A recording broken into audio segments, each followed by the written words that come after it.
Good morning. Welcome to Sunday's Big Football Show. We are going to be kicking a 2-hour show off from now on because it's football season, people. Thank God it's back. Finally. Got good college games yesterday. We got some pro football games coming up next week. It is the kickoff of football. It is almost Labor Day, and it is the last day of August. I hope you guys are feeling all right today. I got my cohorts with me, Jack Hirsch, James Train Martin, Keith Engel from TGI Sports. How are you guys doing this morning? How was your Saturday? Did you watch some college football? Like, that's a dumb question to ask. Only for 12 hours. Anyway. Only for 12 hours. That's all. I cut my day short. I'm going to tell you, I don't want to be a cynic, but the last couple of years I've been following college football, especially more so this year. I've become a fan. But yesterday reminded me of all the years I wasn't a fan. I mean, some of the play was kind of drab, the lack of offense, the lack of continuity. And unfortunately, I think it's going to continue because you don't have the 4-year starters at that and the transfer portal on top of it, meaning players are going to be new to their teams. But with that said, there was some good football. And, and I'm sure we're going to start off with the big game that you guys are going to comment on, the Texas-Ohio State game. Well, I want to say first, I don't need coffee this morning because my adrenaline is through the roof from yesterday, and because of that intro. Brian, that intro was pretty impressive, man. You doing some really good work.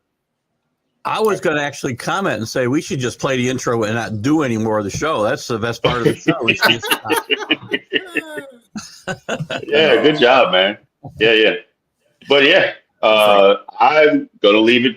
Like I said, Jack, I'm a Floyd Mayweather, so I'm a counter. So I'll let you guys go first. You know me. Lots of good stuff yesterday. There was good stuff. To Jack's point, a lot of sloppy football, to be expected. But there was some good stuff, too. You saw some guys step up a little bit. But even in the good play, there was bad play. So it's week 1, and it'll get better from here. More exciting. Week 1's exciting. And by the way, kudos, and I don't know if we'll get into it, but ESPN did a great job yesterday with the Lee Corso send-off, I thought. Yeah, that was great. And kudos to Fox for showing the final mascot pick. I don't know if you guys know that, but Fox showed it on their pregame show as well. So kudos to them for being classy and doing that. Yeah. And he got it right. Networks. And he got it right. Yes. Yeah. Final There one. was no doubt who he was taking with the first. I mean, we knew he had to be the Buckeye no matter what. A horseshoe, and it's the first one he took it Right. to start off to. Come on. Yeah, there was not a lot of drama there. I don't know about you guys, whether you play offensive coordinator watching games, but I do, NFL, college. I'm always thinking what play they should call next. And all throughout the game, I'm getting frustrated at Texas because the one thing that Arch Manning can do well is run. They weren't utilizing his legs. That he plays 3rd and 3, they wouldn't roll out. Yeah. I mean, the play calling lacked imagination. Arch didn't play well. He made a few good throws, a few dreadful throws that were terrible, but they didn't, utilize them the right way, Texas. Arch Manning looked like a kid who was playing on his first big stage. That's what he looked like. He was nervous. You could tell he was nervous. One thing that really concerned me a bit, and I saw it, his mechanics would break down when he started to get rattled. He threw some balls off balance, just throws that should have been completed on that last drive when they still had a chance to tie the game. I mean, he threw a ball. The guy had forever to run, and this receiver should catch the ball, but he threw it off his back shoulder, and you got to throw that ball better. If you hit that guy in stride, he's running for about 40 or 50 yards. And I saw a lot of that during the day, throwing off his back foot, just sidearm stuff. And, maybe that's his whole style, but if it is, I mean, he better be really talented to get away with some of that stuff. So first game jitters, I'm not about to say Arch Manning's a bust. I'm reading all this nonsense that, let's watch some more football. Yeah, Arch Manning. Yeah, he didn't have a very good game, but at the same time, it's his first game. 100%. Did like some of the things that he did, like his pocket presence was really well. He stepped up in the pocket well when he was getting pressure on him. He did that. I mean, his throws were a little bit off. I think the offense was kind of vanilla. And of course, we're talking about Ohio State's 14-7 win over Texas. This is a pretty good game. The defenses were fabulous. I mean, Ohio State, they played on third downs. To me, they came up on defense when they needed to come up because they gave up a lot of yards to Texas. They were running. Texas is running all over. So that's something that's probably going to have to be fixed by Matt Patricia's defense. Yeah. But other than that, go ahead, James. Yeah, I'm going to say this. I don't think there's a problem with Arch Manning. I just think that the hype was just that. It was just hype. We need to temper down that hype and allow the kid to play it. I think there's a lot of pressure on him. Obviously, he's playing for a big time program, and he's got his name Manning on his back. So I mean, it comes with it. You got to take the good with the bad. But I just think. What you saw two top tier defenses, and you're going to see two teams that are probably going to be in the playoffs at the end of the season. And so they may meet up again. And by that time, maybe Arch Manning will be a lot better prepared for them or whoever he's playing. But they need to temper their hype because they had commercials for the kid playing through the middle of the game and everything. They've already gave him the reins already, so you just need to temper that down a little bit. I'm just allow him to play the game. Watching a pro game. But guys, you learn by playing, and he's finally going to get to play this year. He wasted a year last year. Carrying that clipboard is a waste of time. Carrying a clipboard for 2 years behind Quinn Ewers, even 1 year, it kind of you're limited in how much you're going to improve compared to playing. Maybe how is it waste, Jack? How is it waste? How is it wasted? 2 years. How is it a waste? You got to beat the guy out, though, Jack. You got to beat him out. He didn't beat Quinn Ewers out, so it's no waste. That's another issue, whether he should have been playing ahead of Quinn Ewers. That's an altogether different issue. But what I mean to say is he wasn't benefiting by being on the sideline carrying a clipboard, especially the second year in a row. First year, it's questionable whether it benefited him at all. But this is his third year with Texas. But you got to blame. You got to blame his family. They told him to stay. They recommended him to stay. No, I'm not blaming him. If he likes his college life, great, stay. First of all, there's 2 years. Stay a third year if they allow you to after this. There's nobody to blame because they knew the family talked about this before he ever committed to Texas, and he knew he was likely to sit for 2 years, and that was the decision they made. He was willing to do that, and the family counseling him was okay with that. And he didn't. Last year wasn't a wasted year. He threw 100 passes almost. He got to play a fair amount for a guy playing on a team contending for a national championship. Would you learn more playing, Jack? You're absolutely right. Yes, but they knew the situation going in here, and he'll learn now. He'll learn from this thing. Here's the thing. I agree with you 100%, Jack. They got to just at some point, and I hope it's soon, they just take the reins off this kid because I felt like they reined him in and just let him go out and play ball. And run, throw, play like his grandfather played. That's who he is. He's his grandfather. He's not his uncle's. He's his grandfather. Let him run. Oh, he can run, like you said, yeah. Mm-hmm. Yeah. Well, he had a couple of instances where he did very well running. He just got the offense is just really vanilla to me. And part of that was I'm not. OSU's defense was good too. They did stop a lot of things, so I'm not going to discredit their defense. But a lot of the plays, I was like, what? You know, Come on, let the kid play. Right, in the grand scheme of thing about it being vanilla, you're absolutely right. But I think that's by choice. I don't think they wanted to open it up yesterday. That game, while a big game for all of us, and it's great if Texas wins it. In the grand scheme of things, it means nothing in the race for certainly the SEC or the national championship. It means nothing. You know, so it's really an exhibition game. It's an exhibition game basically because it means nothing. And one thing you can't say about them is that they can run the ball. They put 166 yards up on Ohio State's defense. So. Yeah, that's good. Yeah. Another top 10 team that won yesterday was Penn State. They won 46-11 over Nevada. Poor Nevada. The preseason, I agree with Keith. He says preseason rankings are garbage to me. To me, they are too. I don't like preseason rankings. I hate preseason rankings. It's stupid to me because you don't. I mean, what's the point? I mean, I guess you got to start from one block, but really, it's just people. It's your conjecture, right? Based on last year and NIL and transfer portal, and you putting all that together and saying, okay, they're going to be good. We don't know. I don't know. Kansas State had another close call yesterday in my chat group. They're all writing off Kansas State. Well, maybe they are written off, but that game could have been just a hangover from travel and whatever. I thought was going to happen to Iowa State, quite frankly, and they played well. But I'm not writing off Kansas State in the Big 12. That game meant nothing towards their eventual playoff chances. Nothing. Last week meant more than that. So, these games are, well, they're important to some teams, especially the teams that are not ranked. I take a little out of it as a guide. I mean, once in a while, we have a team play a Cinderella game and, Appalachian State or someone comes out of nowhere and, scores a shocking upset. But when was the last time we had a team that wasn't ranked in the top 15, let's say, even the top 10, win a national championship, come out of nowhere? We have had a team like not ranked in the top 20. I can't even think of a case BYU who won a national championship would come out of nowhere. BYU 1984. So that's 40 years ago. Man, okay, Keith.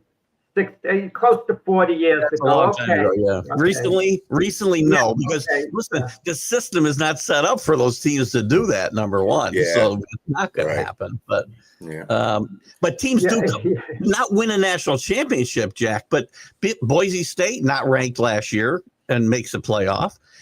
The last 3 years, 50% of that top preseason top 25 turns over, and there's 12 different teams in there. So, I know you get a team like Cincinnati a few years ago makes the Final Four, in the playoffs, but they had a weak schedule. Well, they started at like 12 too. They didn't start outside the top 25. When it was 4 teams, those teams were really hindered because they had you can't move up fast if you're a Cincinnati or a Boise State or an App State. You can't move up that quickly. Or you can go back. You can go back to Hawaii, even though they played Georgia and got lambasted. But Hawaii ended up getting to. I mean, before the playoffs, they got to a big bowl game too, as well. Sugar Bowl. Yeah. And then I know James is happy this morning because his LSU Tigers beat the Clemson Tigers 17-10. It's a good game. Very good game. Man, you fell asleep. Oh, let me make sure I get that off my back, man. This is called a big monkey. It's just throw them off. I mean, to not win that opening games, man, I'm telling you, I thought we were heading in the same direction in the first quarter because first half because it looks like we were going the same direction. Michael, great point. Yeah, I just think that I knew we had a much better team. The $20 million that we didn't get for the player that went to Michigan, it was well spent for the transport portal and securing. and securing all these guys. I mean, Pyburn out of Florida, the kid that was suspended. Suspended for the first half out of Houston. The cornerback that got the interception. These are all guys from Virginia Tech. Everybody was from somewhere that came on and contributed to the team, and they look good. This looks like a 2011 defense for LSU. The suspension was interesting because nobody knew that was going to happen because there's some rumors that Clemson pointed that out like Friday night that, hey, wait a minute. They did. Yeah. Because it came from the media of Clemson. It came from them. They said that he was doing research. I said, somebody from within the school's organization tipped the hat and they figured it out. Sportsmanship at its best. Yes, Brian Kelly didn't know. He had no idea. Yeah, welcome to football in 2025. They don't even know who can play and who can't. So, right. Just a quick pause, Jack. Who is your favorite college team, or do you have one? I don't have one. I got to be honest about it. There's no college teams in the New York City area you could speak about. I mean, I had LIU yesterday. Long Island University. That's why I watched their game with the Florida Gators. Believe it or not, while Clemson is playing, LSU, I'm watching this degenerate game.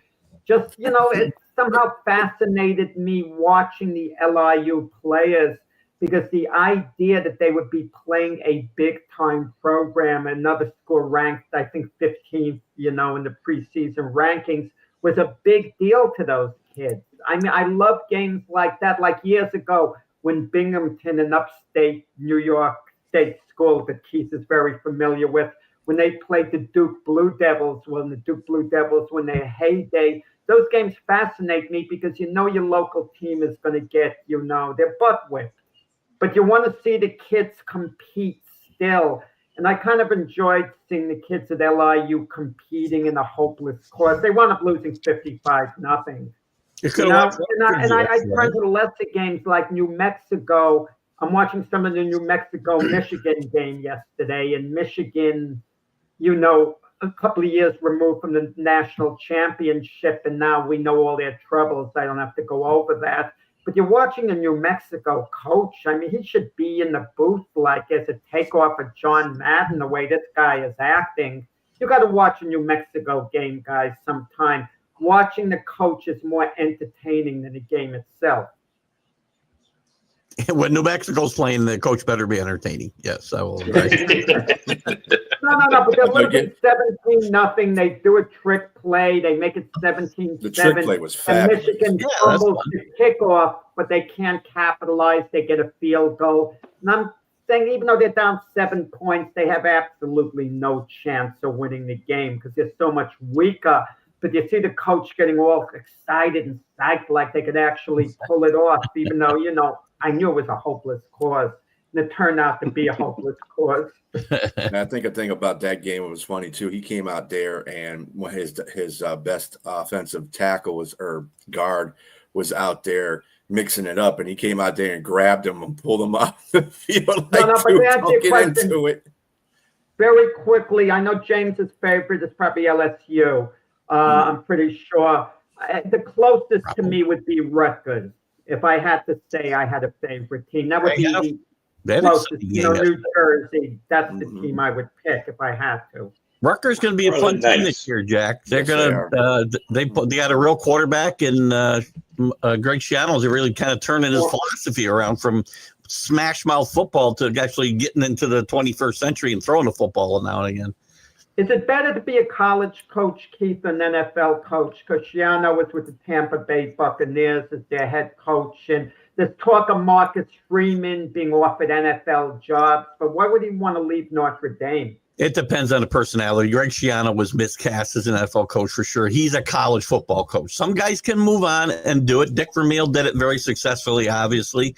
A handful of guys have. But most guys don't make that transition very well. Matt Rule's a great example most recently, probably, as Sonia could attest if she were here. So, and Keith, who's your favorite college team? I'm a Hurricane fan. Miami. That's right. Yeah, Miami. Well, That's cool. All right. There we go. But you got some other schools that you are a fan. You like Notre Dame too, though, right? I like good story. I like good stories. I think when Notre Dame's good, it's good for football, college football. So that's why I like to see Notre Dame good. I like Marcus Freeman as a coach a lot, and I've had to stick up for him on my show a lot. For whatever reason, people think he's on the verge of getting fired all the time. He hasn't had 3 bad years. He's had 3 of the best first years of any Notre Dame coaches, quite frankly. Right. And so I really root for stories as well as the team that I like the most. Oh, by the way, kudos to Isaiah Pacheco, the Kansas City Chief running back. He came back to Rutgers. He got his degree. You saw the graduation, how happy he was. And he was also showing off his 2 Super Bowl rings. But I'm sure the people in attendance, enjoyed watching him get his degree. Pretty cool. And we continue with I'm going to just give up top 10 scores here. We got Georgia, Molly Whopping Marshall, 45-7. Nice. Georgia looked pretty good. Oregon, of course, they blew out Montana State, 59-13. And, of course, we have Florida State and number 8 Alabama. Florida State beating Alabama 31-17. Florida State getting that monkey off their back too. He's starting off the season good. Big win for Mike Norvell. Mike Norvell's under a lot of pressure there this year because he whiffed in the transfer portal last year like 100%. He had to do better. Castellanos, he's exciting. He's talented. He's athletic, but he's also erratic, as you saw yesterday, I think, at times, too. That team played well, but they did everything they could to give that game away in second half into the fourth quarter. But Alabama just kept making more mistakes than BC. I don't know if you saw the play late in the middle of fourth quarter. Ty Simpson's got a chance to run for a first down. He must have had 10 yards in front of him, and I'm looking at the yellow line, and he tries to throw a pass. And that kid can't throw on the run at all. Mike Norvell made one of the more controversial calls you would have seen in week 1, maybe all year. He's on around his own 35, 4th and 1, with still, 5 or 6 minutes left in the game. And he went for the first down and got it. Now, that's ballsy. And it's great if you get it. If you don't get it and they lose that game, he's never going to hear the end of it. So kudos to him. You play to win the game, like Herm Edwards said, right? I like to see teams that play to win. With Alabama, I think that that's a cheap shot, bad friend. It sure is. My question is, I mean, hey, I'm here as an LSU fan. I'm here for it. Yeah. Is DeBoer going to be able to come from under the shadow of Nick Saban? It's a big shadow to have because I saw a staggering number there. He's 6-4 against unranked teams. Nick Saban, they put the number. It was 144 and 4, or 64 and 4. Something crazy. It's an astronomical number. Yeah, against unranked teams. It's just so that's a tough loss. I mean, Florida State. I mean, don't get me wrong. Florida State, they had a couple of bad years, but let's not forget this guy had a team ready to go to the playoffs 2 or 3 years ago. Yeah, well, 2 years ago. I mean, it's just 2 years ago he got screwed out of going to the playoffs. So let's not. Oh, I had to throw that in there. My little editorial comment. To your point about DeBoer and Saban, it is so hard to be the guy. I say this all the time. To be the guy that follows the guy, it's very, very hard. You can compare. The only comparison I really see in college football is right at Alabama. The guys that followed Bear Bryant did not do well. They had a couple good years under Gene Stallings. They won a national championship. But basically for 20 years, Alabama was irrelevant. And people guys, a couple of points. Since you're talking about Alabama, one of the great players in Alabama history and Dallas Cowboys, Leroy Jordan, passed away yesterday. At the age of 84. He was part of the Doomsday Defense, and he was a legend at Alabama, too. Alabama did put out a statement about Leroy Jordan. Played for Alabama, the early 60s, and the Cowboys in the 60s and 70s. Was part of, their first Super Bowl winning team. A big part of it. Great player. Didn't he win? Great lineman. Isn't Leroy Jordan, and maybe I'm wrong, Jack, he's the only player to win the MVP in the Super Bowl on a losing team, if I'm No, not more than that, Keith. Yeah. He's the first player that Jerry Jones ever put in the Ring of Honor. Oh, I didn't know It that. tells you a lot. Yeah, he's in the Ring of Honor there. So, I remember him as a kid. I mean, he could play in today's game. No, I won't say that about all the players in the 60s and 70s because some of them were undersized, but Leroy Jordan was phenomenal, great tackler, tough. He would fit in today's game. 100%. And I just want to thank LSU for passing up on Bryce Underwood and not paying him because he looked. I know it's only the first game. It's just the same. It's just the opposite of the Manning thing. He looked really good with Michigan. I think Michigan's turning a chapter in their life here where the passing game is going to be more relevant than their running game. I'm sure Shamar Moore is going to use their running game to a point, but I don't feel that their running game is as strong right now as their passing game. But that's we're going to come to see that during the course of the season. His next test is against Oklahoma. And Oklahoma had a really big blowout themselves. So we'll see what happens with that. That's Shamar Moore's old school. So they did what they needed to do, Brian. But again, remember he played New Mexico State. Manning played Ohio State. So Mexico and Ohio State. So I will say a little perspective. I will say Bryce Underwood. I was excited about him when we were trying to get him. We recruited him, and he accepted the to LSU to come there until at the end he decided to go. When I saw his high school tape, I'm like, this kid is unreal. I mean, he looks really, really good. I can see why he was the number one rated dual threat quarterback. So you guys have a bright future with him there, but I'm so glad we were able to utilize that $20 million with a whole bunch of other players. It definitely helps. No. Most of these games, especially early in the season, I mean, we know who's going to win beforehand and win decisively. So I got something to keep going forward. The single most lopsided game of the week. That's what I'd like to see Keith pick out every week. Which team is going to win by the largest margin? Oh, we'll put that on our Friday show, Joe. Who's Joe? Who the hell's Joe? Jack. Jesus Christ. Jack. Like Penn State and Nevada. I mean, even though Nevada was competitive to a small extent. We'll make that a segment on Friday. We'll make that the last of our college picks. My lopsided pick. I'll blow it every week. Lopsided pick of the week. Keith, since you're retired, have you pulled out your Jimi Hendrix albums? I mean, that's where your Hey Joe is coming out. No, I stopped taking my Prevagen. I think that's why it's happened here. They stopped sending sponsorship money. I stopped mentioning them on the air. Speaking of which, I'll apologize now for calling Blair Underwood, which I call him every single time I talk about him, and I probably will continue to do. I don't know why, but I like Blair Underwood as an actor, I guess, and I continue to call him Blair Underwood. So I've caught him, Scott. I've caught it. Yeah, the first name is always killing me. The last name gets me. I think last night in our chat. Yeah, I said Brentwood. It's called Brentwood. I was like, who the hell's Brentwood? Totally jacking the name up. Yeah.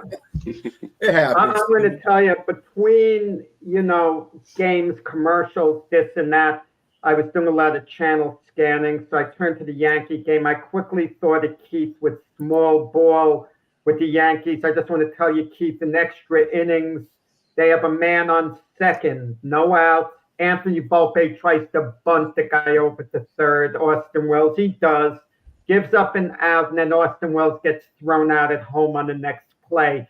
So much for a small ball that nearly cost the Yankees the game. That's because they can't do it right. Jesus, good God, Jesus. And by the way, what do you do with Volpe except have him bunt with a guy in second base when he hasn't got a hit since my birthday in August 15th.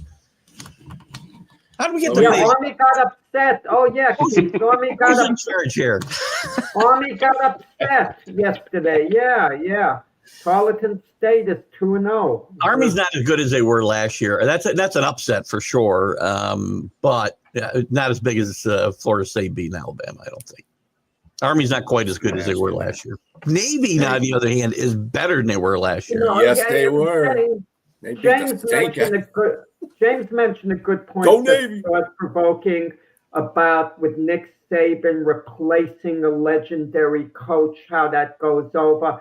I think it depends on when you take over for the legendary coach. For example, if Bill Belichick had left right after winning a Super Bowl, it's a tough act to follow whoever takes over for him. And Nick Saban was, even though he wasn't coming off a national championship, his team was in the playoffs when, in his last year. So that championship pedigree basically was still around the team.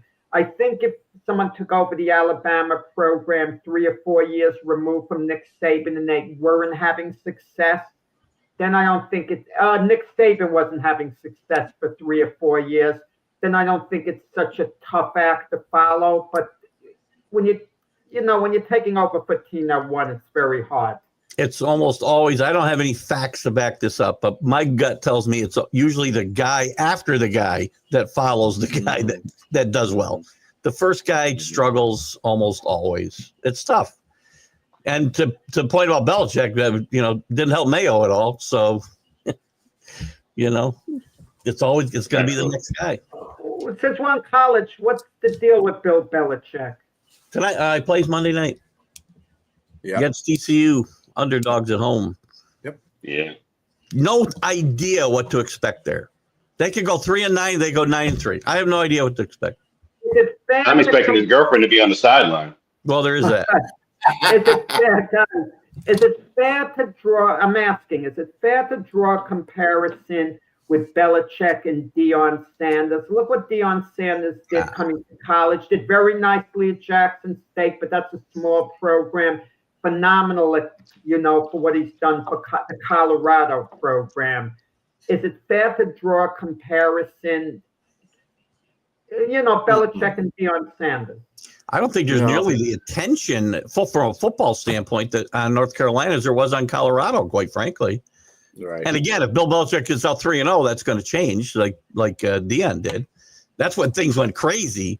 When they won their first 3 games against 3 pretty lackluster programs at the time, that's when the craziness started out there. Actually, after the first game, when they beat TCU, after TCU was coming off a championship game appearance and lost all their players, that's when it really started. So, I think it's a little different. I think there's some similarities because, yes, there's a celebrity aspect to this and the whole whatever the frick her name is. By the way, did we see all the Jordan? Isn't it something Jordan? See all the names that they trademarked the other day? It was like Thursday or Friday. One of the names they trademarked was Gold Digger because they're going to start this clothing line and it's going to call Gold Digger clothes. Well, I don't care for that talk, but I will say this: Bellacast, Bella Strader,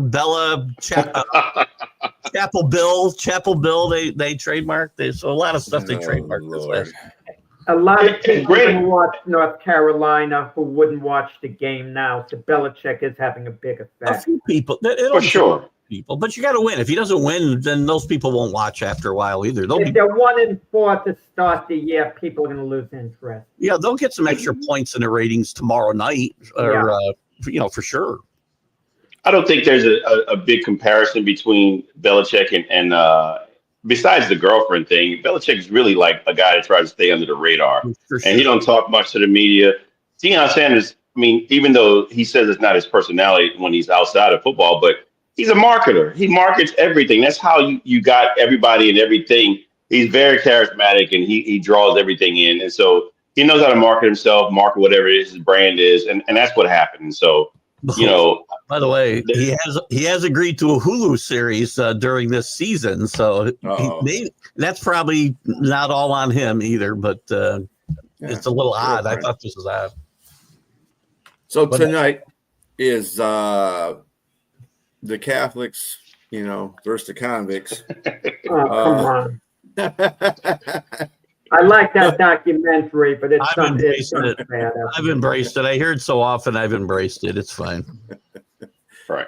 And just so Which people would know be- out there, none of those guys were convicts. It was Yeah. if you go watch the It's documentary, just you see something, why it was it's off called the that. document. Yeah. But And then the players are By the all- way, they were much better when they were convicts. So The players today probably enjoy that name. They're probably Yeah. getting a kick out of it. Yeah. it's a moniker now. The two teams I'm referring to is Notre Dame Fighting Irish, the one that carries a football now instead of does this, which is stupid. But anyway, and the Miami Well, we Hurricanes need to get more playing woke, them out. obviously. Yes, Notre yeah. Dame has a I freshman guess. quarterback, and Miami has Carson Beck.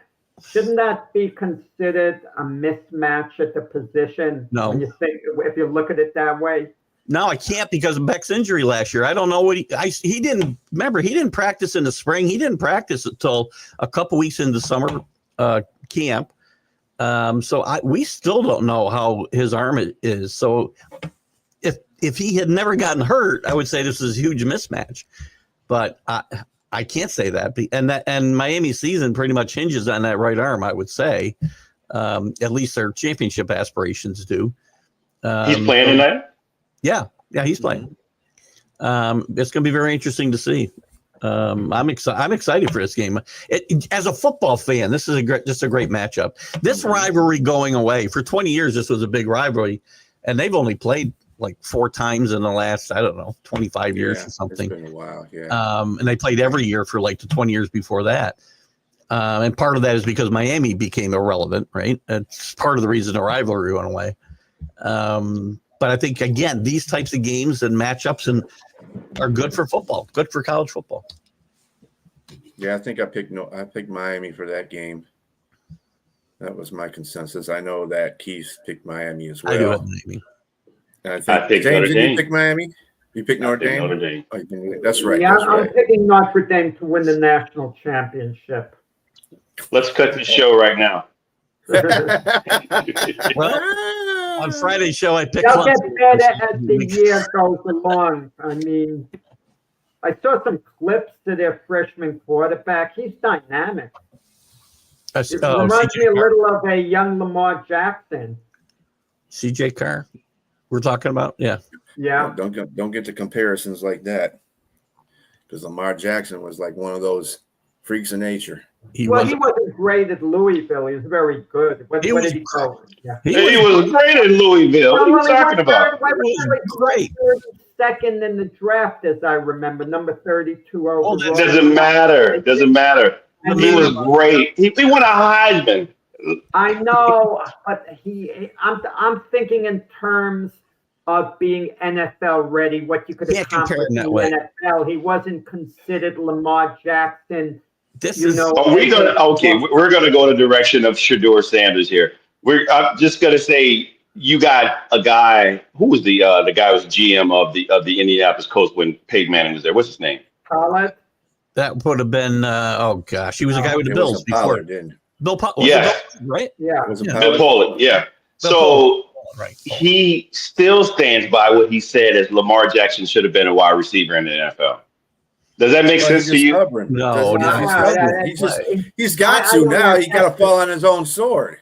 Yes, but that was what Lamar Jackson was criticized for, and that's why he dropped to 32. He should. If we do a revisionist draft, there's no way he's 32nd overall.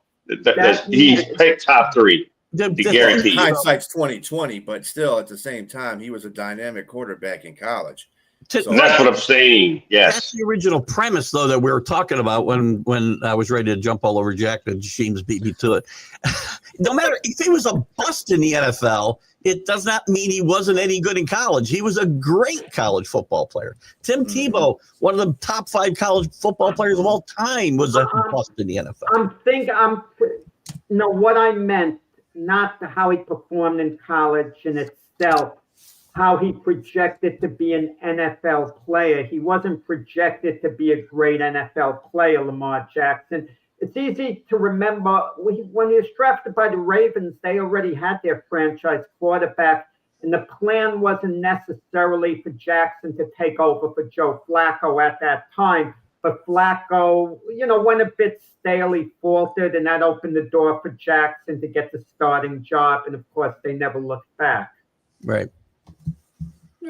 It is what it is. Projections suck sometimes. Again, that's By what the way, that projections. stigma, I think the stigma very unfairly and ridiculously on black quarterbacks, a few years back, make them into wide receivers. Such an injustice. I don't think Warren anyone Moon. would even mention that anymore. It would Randall sound Cunningham. bad, number one. It would sound terrible. And just the idea. But with that said, if you ask me who's the best runner in the NFL, I'd say Lamar Jackson. If we don't inhibit it position, no one can run like Lamar Jackson. But he's a good passer too. That's the thing about it. An adequate pocket passer. People overlook that because of his great running ability. Thank you, Linda. Good morning. Good morning, Miss Linda. She says, congratulations, Keith. Happy retirement. We have that going at the Check bottom there. All those zeros. Yep. Zeros. Look at all those zeros. That's awesome. Mac would say now Notre Dame has no chance at all since I'm picking them. He wouldn't be happy about it, Linda. He'd think it would backfire on Notre Dame. Maybe just say something just to dispute you there on that one. All right. From the great weekend of college football, we are going into the NFL. And of course, I'm thinking the dust is kind of settling on the old Micah Parsons thing. Thank God. And college football. College football has started off this our football thing. NFL is coming up next weekend. Well, on Thursday, with Dallas playing Philadelphia. Of course, that's kind of. In fact, I saw a promo yesterday on NBC. And it had Micah Parsons in it versus Philadelphia. Hey, cut that short. That's wrong. Get it off there. And then the next promo I seen, he wasn't on it. So I was like, somebody recognize that. But yeah, next week is NFL starting season. We are doing predictions. We are. We get this divisional predictions. BS Jack got us on this kick. So let's go run through a gauntlet here. We're going to start with the AFC East. Jack, give me your prediction for that. Yeah, I'll give you my predictions, plus I'll give you a projected record for each team. We all know things never work out exactly the way anyone predicts, because there's always a surprise team, and there's always a team that we think is going to be really strong and they're not as strong. The great part about this, everyone's in the hope business. They keep looking at all the positives. But with that said, Buffalo Bills have to win that division in the runaway. They're far and away the best team. I look at the Bills to win the division and have like about a 13-4 record. And second place, lagging far behind, is going to be my New York Jets. Very far behind. I think they're going to be something like 7-10.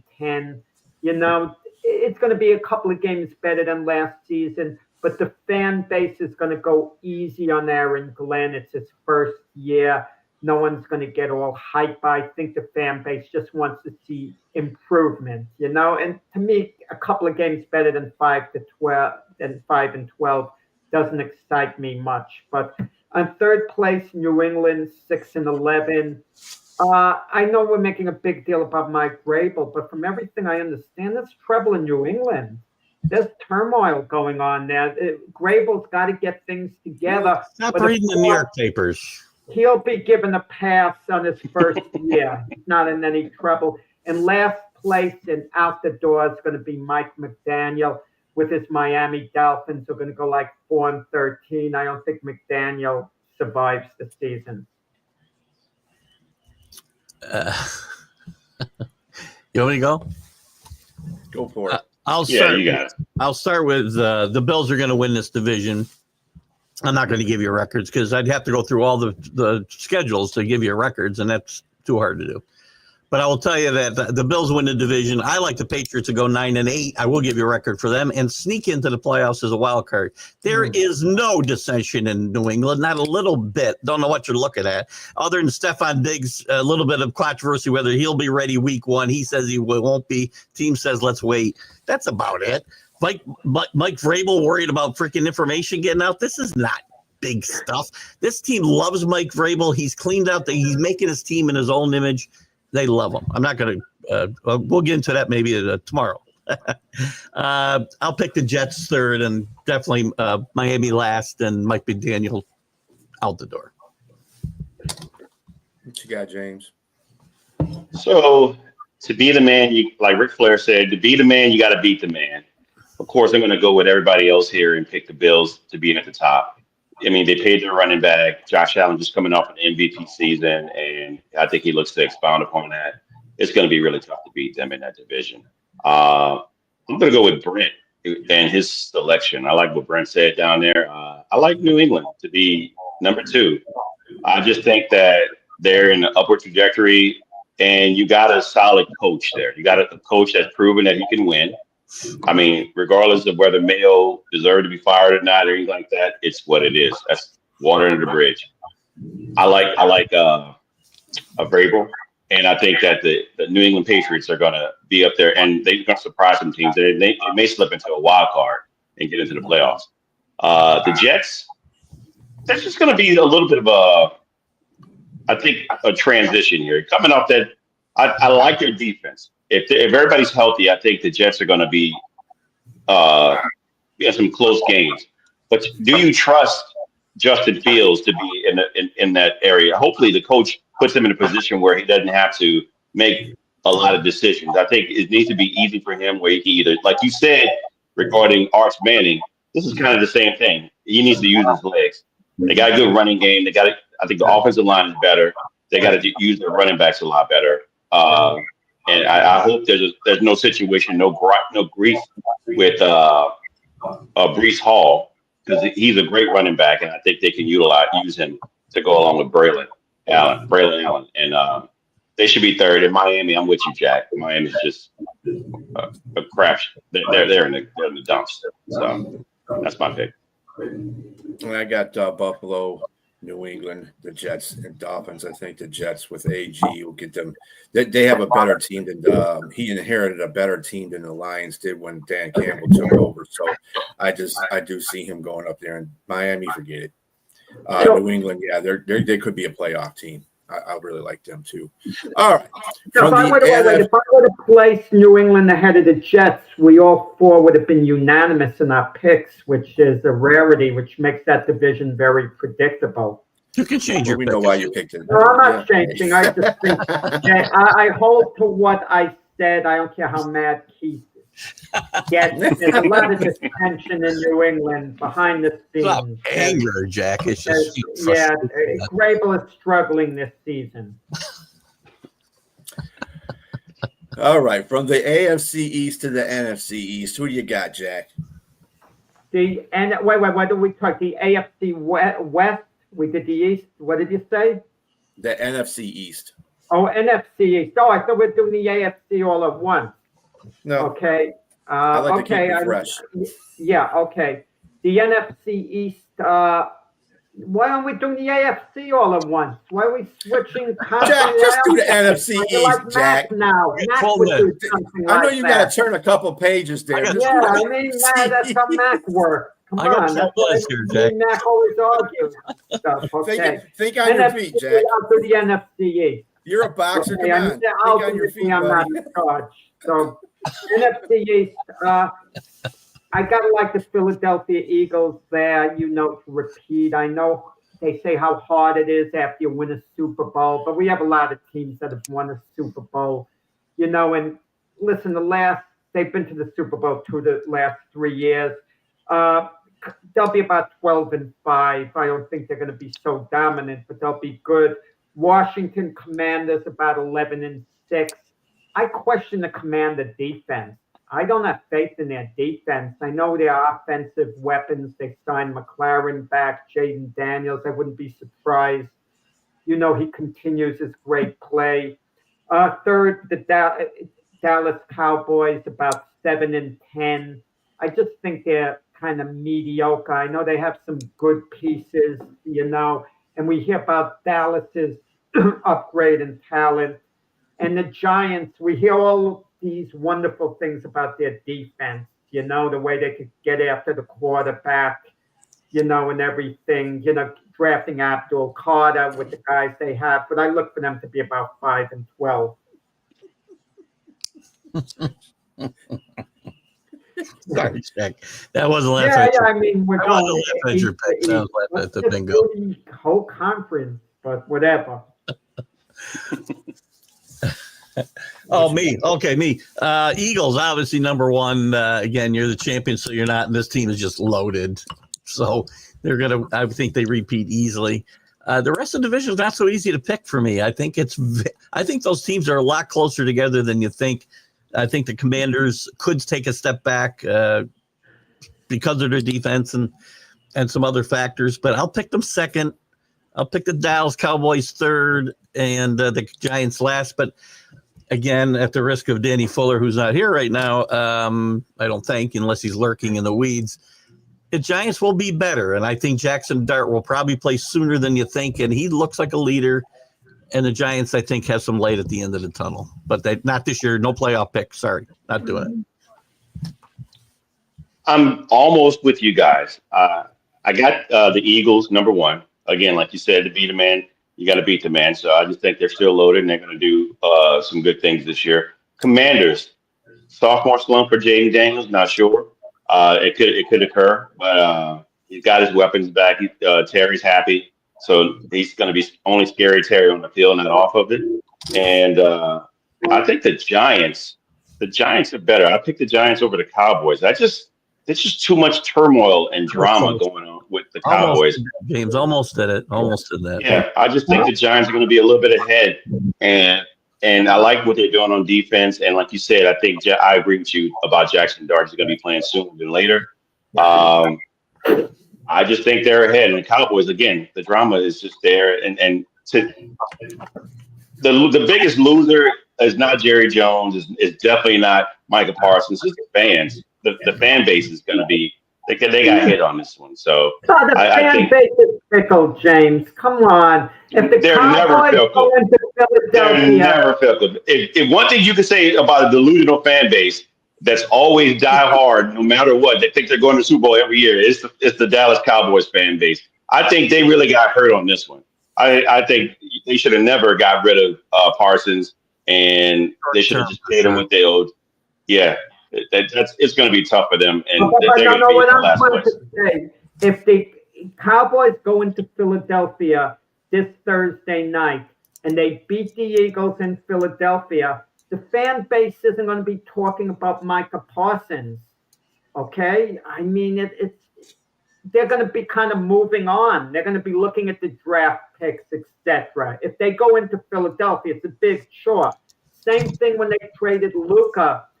Anthony Davis's first game, he played great for him, and the fans were cheering for him. Unfortunately, he got injured. But fans will move on if you win. You gotta win. Gotta win. They gotta win. If they lose to the Eagles, I mean, then it snowballs. Well, I'm going with Brent. When he put up here, Eagles, Redskins, Cowboys, Giants, until the Giants can beat the Cowboys. With me. I'm putting them over the Giants because they haven't done that yet. So I'm kind of fickle about that.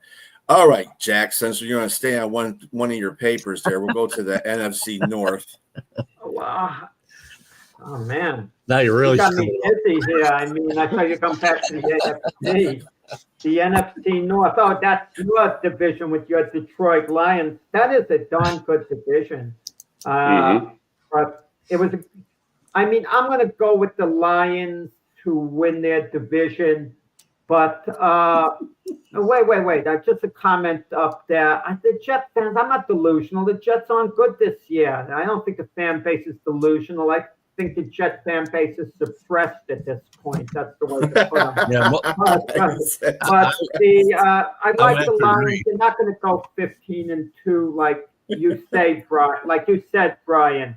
Lions have a tough schedule. Yep. Dan Campbell said yesterday, this is the best the roster's been since he's gotten to the Lions. Is he just talking in a bold way? Does he really mean it? If he really means it and they really do have their best roster, on talent alone, they should do fine. I think the Micah Parsons deal is going to help Green Bay this year. It might mean one extra game for them. I think it'll get them into second place behind the Lions. I think the Lions will go like 11-6. Packers will go 10-7. Third place, I'm going with the Bears to have a winning record to be 9-8. This year, show improvement, and then next year, should be their year where they'll maybe make a big impact. And the team I think suffers the most is the Minnesota Vikings, going from 14-3 to something like 8-9. And James and myself are on the same page what he said yesterday about J.J. McCarthy. I'm just not sold on J.J. McCarthy. I'm sorry, guys. I mean, the Vikings see something in him. They want to nurture him, but I don't feel the Vikings are going to be any type of contenders this year. I realize they got the other receiver back, Adam Thielen from the Panthers yesterday, and I know they're loaded in certain positions on offense. But and they got a great defensive mind in Brian Flores as their coordinator. I'm just not sold on the Vikings, with J.J. McCarthy. Well, this might be my last division to pick before I have to jump, Brian. I can send you the rest of my picks if you're keeping track. That's up to you. You can let me know. Okay. This is a tough division. I mean, I'm not sure where to go. I do like the Lions to finish first again. I think that window will close quickly. I think this is a very important season for the Lions and the NFL's window, except for certain teams. And maybe the Lions are one of those teams. The window doesn't stay open that long. I like the Lions to win this division. I don't think they're going to win 15 games. I don't think anybody in this division is going to win 13 games, quite frankly. I think it's very close. I like the Lions. I like the Bears to finish second here. I think they're going to make some major improvement. If the weapons are as good as I think the leap Caleb Williams can make, it'll be as good as what the weapons around him provide, including that offensive line, but I think they will. I'm going to pick the Vikings third and the Packers fourth. All grouped. I think any of these teams, just like the NFC East and the other three teams, but only because these teams are a lot better than the three that I'm talking about in the East. I think they could finish in any order there, those second three teams. And I don't know if it's possible, but you might see all three wild cards come out of this division if they don't beat each other too much. So it'll be kind of interesting to see. Brent and I are on the same page. That's exactly my list, Brent. You must be reading my notes, man. I've got Detroit again. They're just the top, so you got to beat them to take them down. They still got the same talent there, even though they lost the offensive coordinator and defensive coordinator. I think the talent is still there, and they should be able to run it back.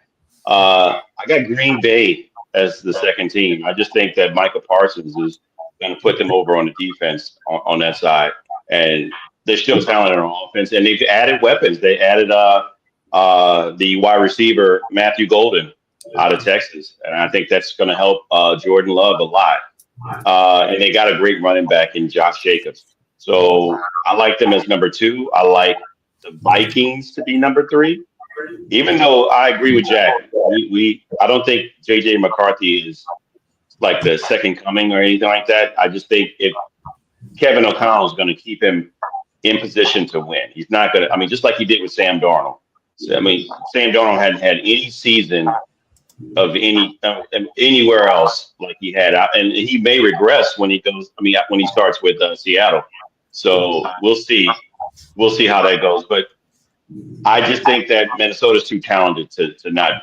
And that, like you said, I agree with Keith. All 40 teams may make the playoffs. And Chicago last, but not to be last, and least.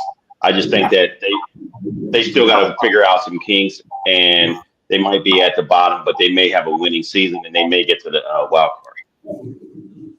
Yeah, and of course, I'm going to go with Brent as well. Lions, Packers, Vikings, and Bears. And again, let me tell you, I think all four teams are in the playoffs. I'm just calling it right now. There's really not. If you look at the NFC in general, Philadelphia probably stands out the most of all the teams besides anybody in the NFC North, maybe the Rams. But other than that, I just think that we had the strong division, and I think every team is a playoff team. So, Keith, before you go, Sure. what's your prediction for the Dallas and Philadelphia game? I will. What's the line in that game? Now you got me in line. Who do you think's going to win the game, Keith? I'm Get just the line. I want to know. I'm gonna take Philadelphia. It doesn't matter. I'll take Philly. If we're just one winner, I'll take Philadelphia. You're taking Philly? Okay. Yeah, game's in Philadelphia. I think they win for fun, actually. But what I was saying before, imagine the mindset if Keith's got to go, Jack. Does win. Yeah, Keith's got to go. We'll pick up on that. We'll pick up on that tomorrow morning, Jack, about that game for sure. But they're 7.5 point favorites, by the way, Keith. Yeah, they're going to win for fun. If they're playing with the points, I would pick Dallas to cover the 7.5 points. If you asked me if I had to play the points. He's going to ask you. Don't worry. Yeah. Guys, I'll see you later. Have a good Sunday. Enjoy the college weekend, and we'll talk later. James, I'll send you the link for tomorrow. Super Bowl prediction tomorrow morning, Keith. Yes, definitely. Bye, guys. All right, Keith. Have a good one. All right. So now, you know what? I'm going to just keep with the NFC, Jack, because, you know, you're getting fickle over here. So NFC South. What do you got for the NFC South there, Jack? Yeah, I mean, the Tampa Bay Buccaneers are there every year. We keep waiting for them to fall, but if anything, they've rebooted these last few years. They've gotten in the playoffs, and they've never had to rebuild, and I think they've rebooted to the point they have a pretty darn good team this year, and they should win that division, and I don't think they're going to be seriously challenged, you know, by the other three teams. Second place, I think the Carolina Panthers, if it's proved enough. I like the Buccaneers to go like 11-6 or thereabouts, 11-6 record. Panthers should be about 8-9, which would make a nice improvement for them, a good season to go 8-9. But I think the Panthers are going to take a step forward, not make the playoffs, not quite have a winning record, but be really competitive. The Falcons are the Falcons. I don't want to hear about their potential and don't start pointing out some players on the team. You know, they're not good. And I don't think Michael Penix turns them around at quarterback. And if they go back to Kirk Cousins, that's an absolute disaster. Absolute disaster. Kirk Cousins can't play anymore. Okay? You know, I mean, not as far as being a starting quarterback. He could be a serviceable backup somewhere, and that's about it. And in last place, and the team who's going to get the first pick in the draft next year, Falcons go about 7-10, going about 2-15. They're going to be the New Orleans Saints, but they will get the first pick in the draft. And normally, when a team gets the first pick in the draft, guys, you'll agree with me this. It's mostly appealing if there's a franchise quarterback. Then it's big to have the first pick. Not so much a position player outside a quarterback. But if the Saints like one of their two quarterbacks, you know, Rattler, Shuck, what kind of dilemma is that going to be? Does it mean they're going to, if they do get the first pick, and I shouldn't assume they do, but that's my prediction, do they trade it for other draft capital? But in any event, in the offseason, the Saints are going to be in a nice position, I think, you know, with that number 1 overall pick. Okay, James, go ahead, buddy. Let's get this off the top. The Saints are not picking the first number overall pick. They are much more talented than what people think. And Brent, you and I have to disagree on this one. I think I agree with you with Tampa Bay. I think they're going to be number 1. And as a matter of fact, I picked Atlanta to move up to number 2. The Panthers are going to be number 4 for me because their defense just looks abysmal.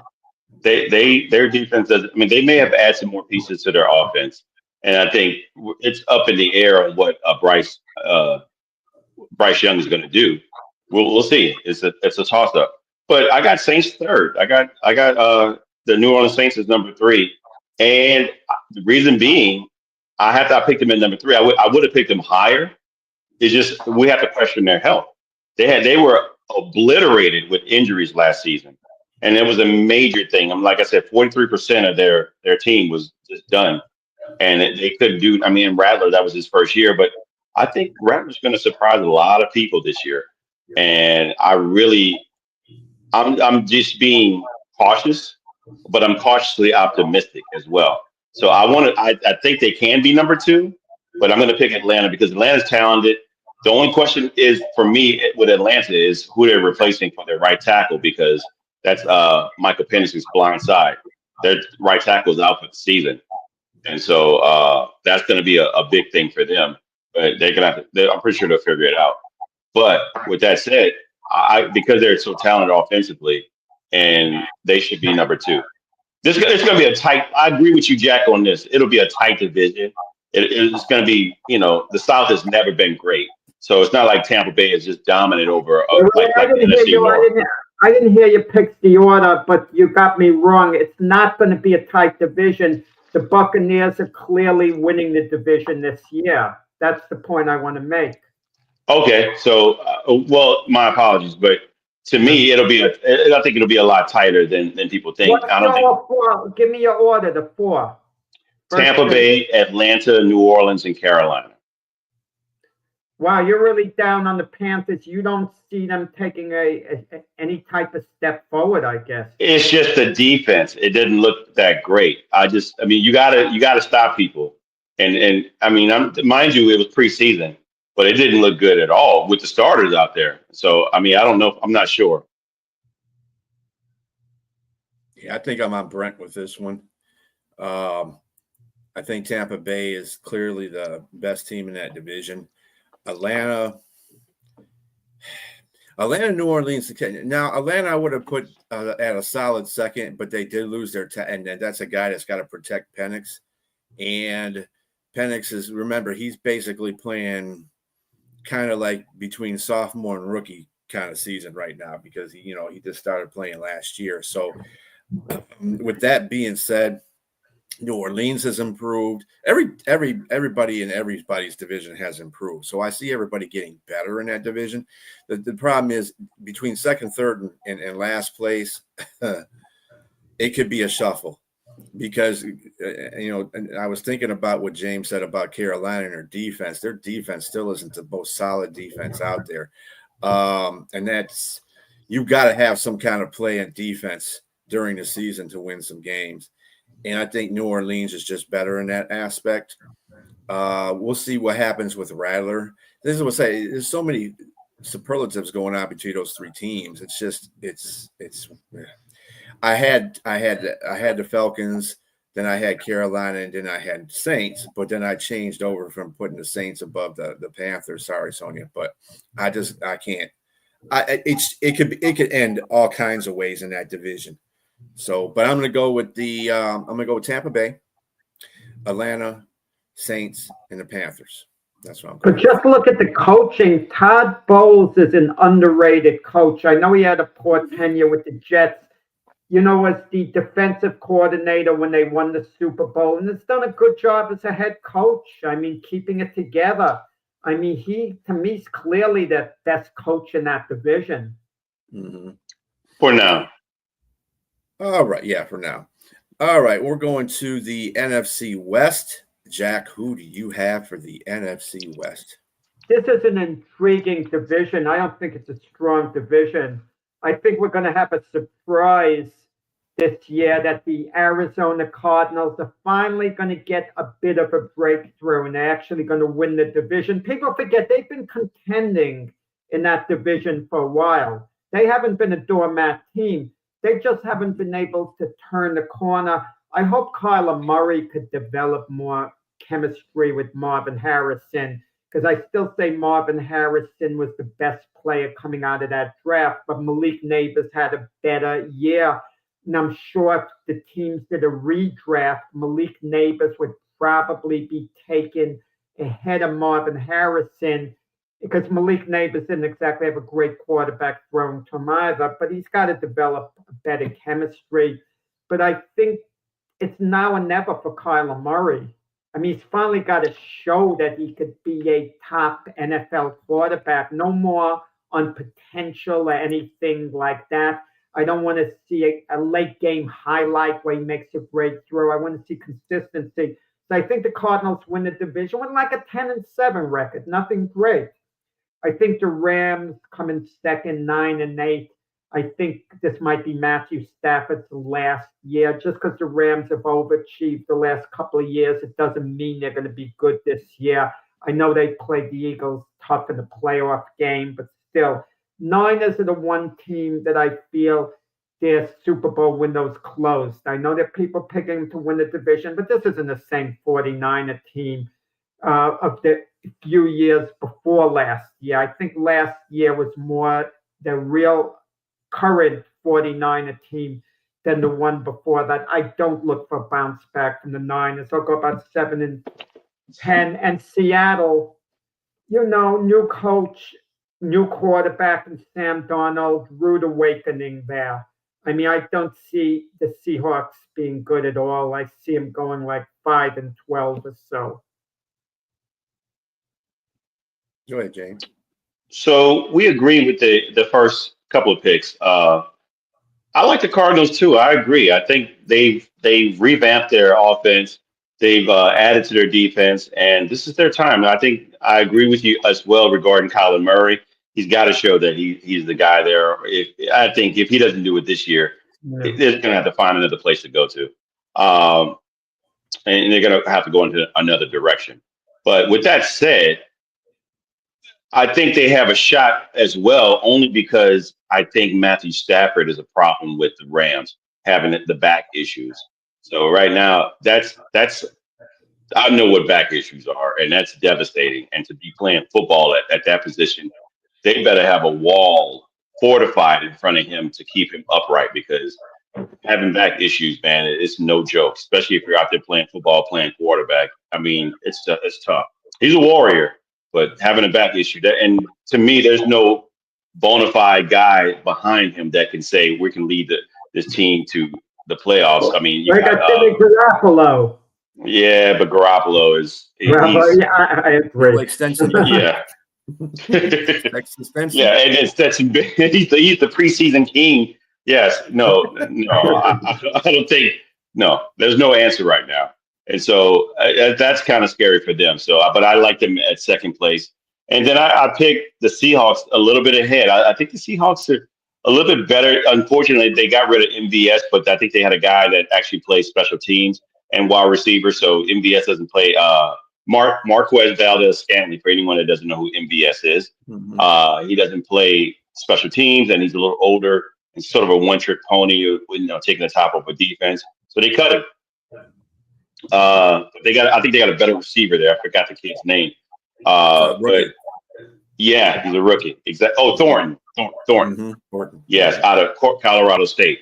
Yes. So Torrey Thornton.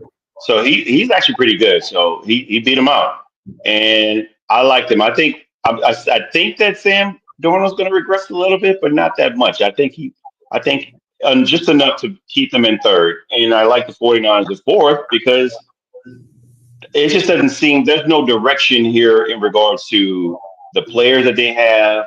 They're still having issues with injury. Obviously, they traded for a running back in Brian Robinson Jr. Out of Washington, because that tells me a lot right there. To me, they got to be careful with Christian McCaffrey, because we're not sure if he can sustain a whole bunch of carries.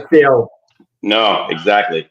So and then with Trent Williams, we don't know about him. They got rid of Deebo Samuels and Jawan Jennings. I think was trying to get within a contract dispute. It's just too much in the air for them, so I have them in last place right now. Good picks. I also have the Rams in first, although that's a shaky first. because of Stafford's What back. do you mean also? James and myself picked the Cardinals to be in first, and you're saying you also have the Rams in first. No. Okay, whatever, Jack. I got the Rams in first. The Cardinals, you have them, but you said you also have them. You're trying to link us. All right. And then late in the season, you're going to tell us. I thought James had picked them. I'm looking at Brett's comments, but anyway. Oh, okay. Rams are. I got them in first. Shaky first because of Stafford and his 37-year-old back. The Cardinals, yes, they are surprising. I think they're going to be a very surprising team in the NFC in total. They got good defense now.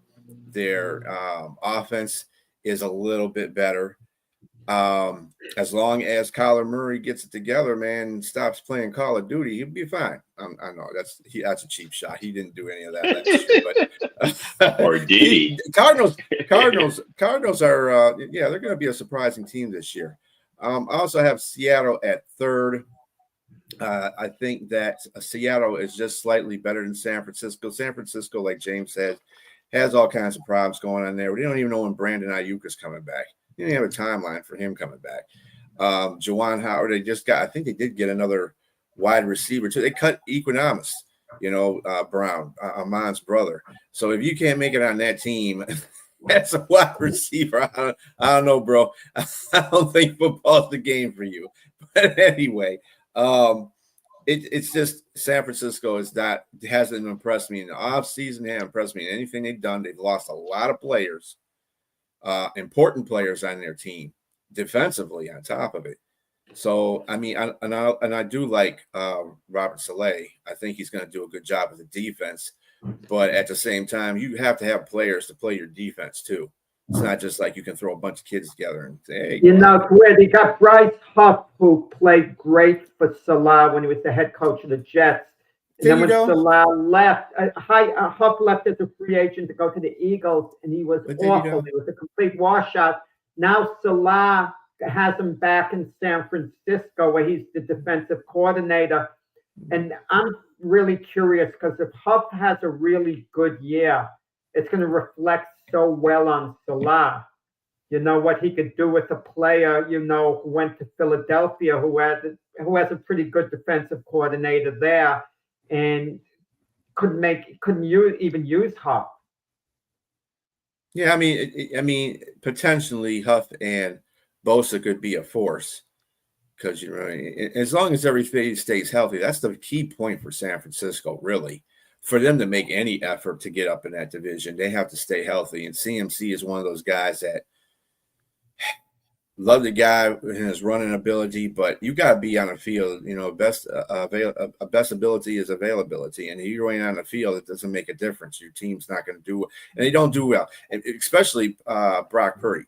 Brock Purdy has shown when he doesn't have his players out there on the field, he is very ineffective. And and that's not bad considering he is the Mr. Irrelevant at being quarterback. So, I give Purdy his props, but then again, you got to show me something when you don't have, when adversity is on you. And he's had a couple of games with adversity and has not shown up for either one of those. So I just can't put San Francisco any higher than where they're at. Sorry. And I'll tell you, if the 49ers have a really bad year, the way we think they're going to have, they're going to go into a complete rebuild after this for next year. Complete rebuild. I think they're kind of trying to do that right now, but they're not. They're not saying that. They're just they're making moves.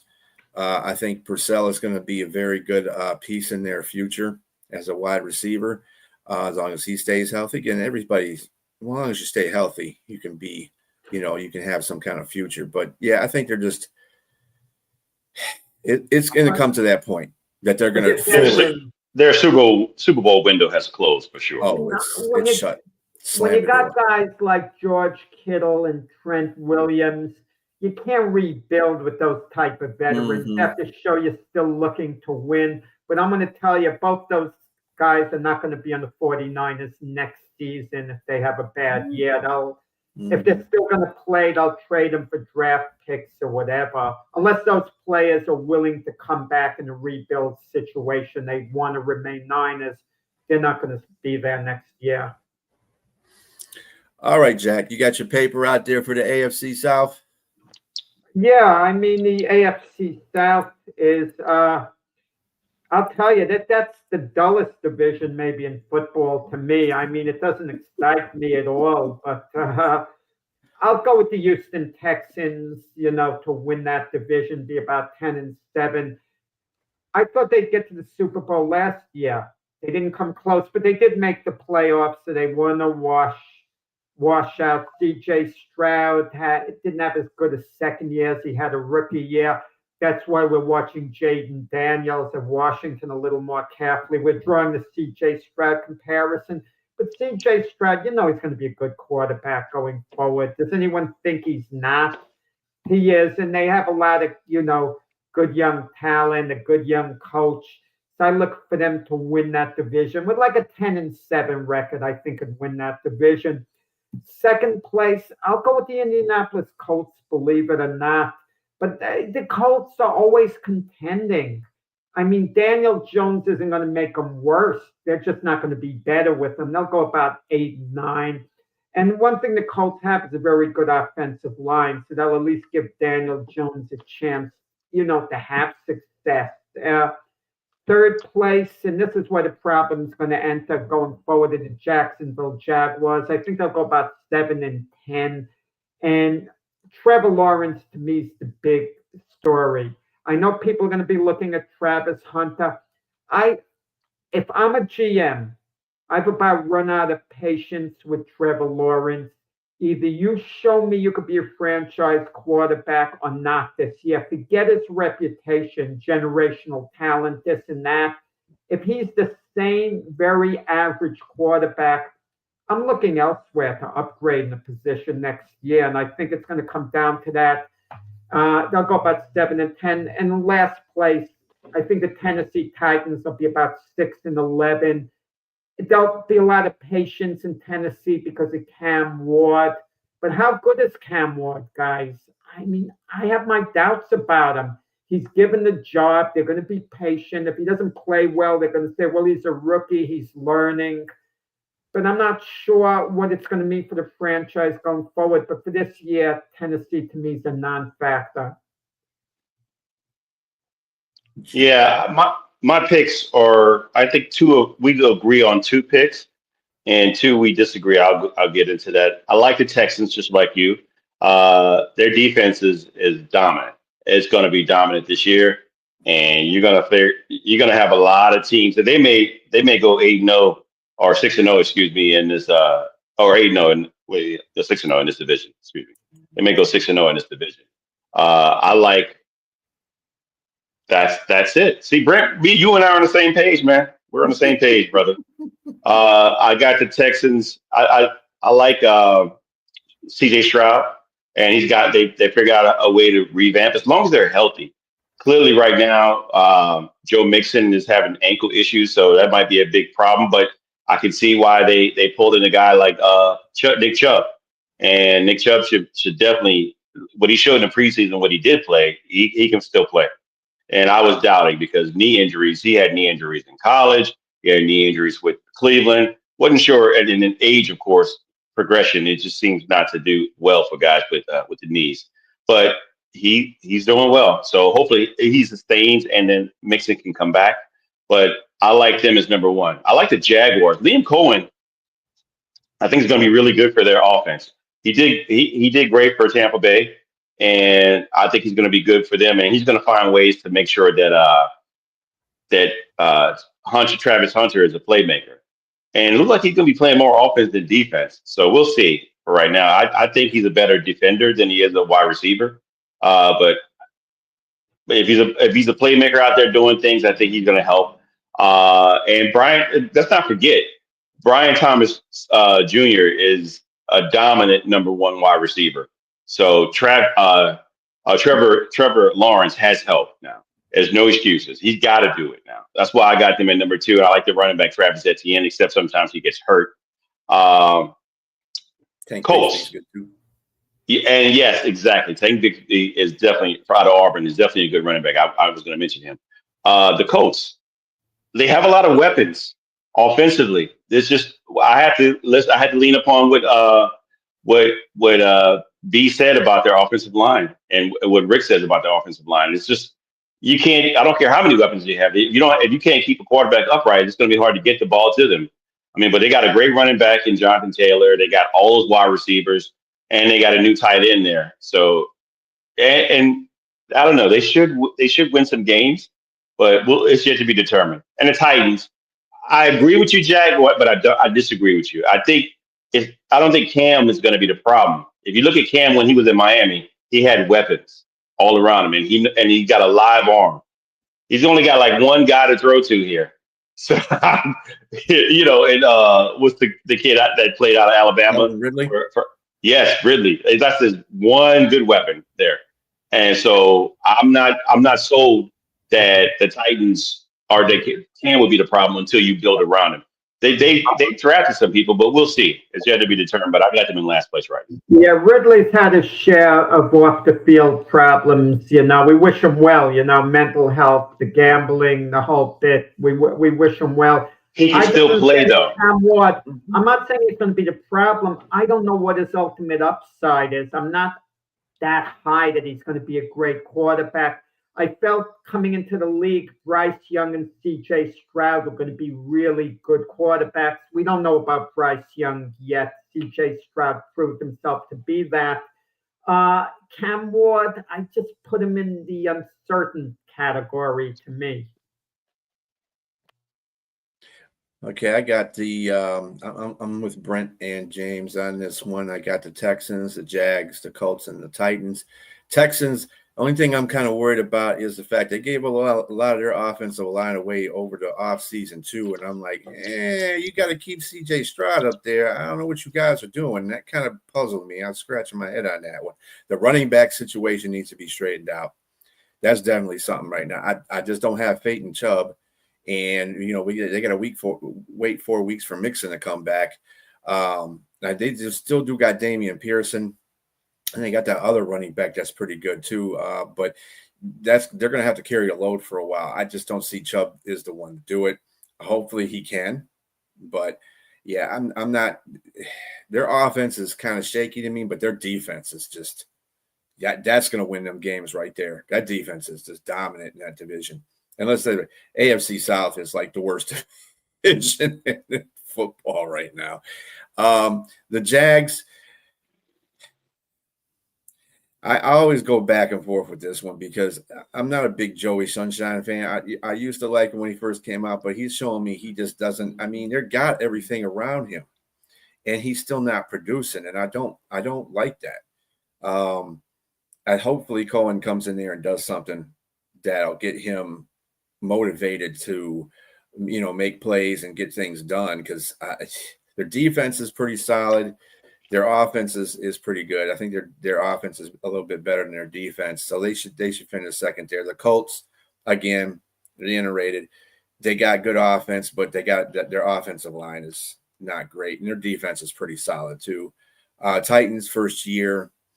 Again, they have a very good defense too. That's one thing about this whole division. They got pretty good defenses on every one of these teams. But the offense, Cam's going to do everything. I don't think Cam's not going to be the issue on this team. He's not. It's going to be all the pieces around him that are going to be the issue. So he's going to struggle because the people around him are going to struggle. But there's going to be a few teams where their season is going to be evaluated, maybe not a few, a couple at least, on how their quarterback progresses. That's how the fan base is going to look at it, and that's how it's going to be at Tennessee. It's not so much the record, it's how Cam Ward's coming along. Same thing with the Giants. If they have a bad record, but Jackson Dart looks great, the fan base has a lot to look forward to. I mean, and then there's certain quarterbacks who've been around a while. The team has to produce. Trevor Lawrence could have a great year, hypothetically, but if the Jags don't do well, their fan base isn't going to be happy. But there are a couple of rookie quarterbacks, and Cam Ward is the ultimate one that's what the Tennessee season is going to be judged on. If he struggles badly, even if New England, I don't think they're going to have a good year. But if Drake May doesn't show he's the franchise quarterback this year in his second year, if Drake May really struggles all year, I'm concerned if I'm a New England Patriot fan. Yeah, I don't know. You got to give. This is his second year. You got to get. I mean, most quarterbacks have a sophomore slump, and so you got to give them some grace. I would be the first to say that C.J. Stroud. Let's go back to him. He had a terrible sophomore year. I mean, it wasn't good at all. It wasn't that bad, but it was. I mean, bad. it wasn't great. Yeah, it was worse than his first year. Yeah, he regressed. Jaden Daniels could have, by all measures, a little better than average year, and you're going to think he didn't have a good year because he was so great in his first year. But it's what happens. Everybody's gunning for you. Everybody's looking for you. That's what I'm saying. You got to give grace to Drake May as well. Everybody knows you. Yes, exactly. Right. So yeah, you allow him to develop. If he's developing and doing well, great.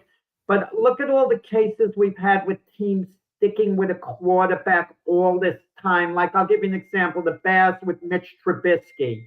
They stayed with him all that time because he was such a high draft pick, has the potential, and he'd show you he'd show you potential in flashes. But, it gets to a point where you want a guy to put his stamp on things and show that he could be very good for you, not just show you a little potential now and then. Yeah, and actually, Mitch Trubisky was probably their best quarterback for a while, too, in Chicago. You got to remember, they went to the playoff game. If it wasn't for a Santos missed field goal at the end of one game, they would have been going deeper into the playoffs. Mitch Trubisky wasn't the problem there. Chicago was the problem. And I think that's always been the problem with quarterbacks. No, I disagree with you because when a guy is drafted as high as Mitch Trubisky, he never became a starter again. Mike Tomlin was going to give him a chance. It didn't work out at Pittsburgh. And now what is he, a backup with the Buffalo Bills now, if I'm not mistaken? And if a guy, is that good enough, he's going to revive his career. It happened with Baker Mayfield, Sam Darnold, Geno Smith. These guys are given other opportunities to cash in. Carson Wentz, he's the backup with the Vikings now. But he was given opportunities to be a starter again with Indianapolis, Washington. It didn't work out. So if a guy's really good enough, he's going to endure and he's going to come back at some point and be a starter. I mean, it depends on, like I said, it depends on the situation that the quarterback gets drafted, whatever team they're getting drafted to. Mitch Trubisky, like I said, Chicago doesn't have a very good track field with quarterbacks in an instance. They drafted him too high. He shouldn't have been drafted that high. That's not his fault. That's Chicago's fault.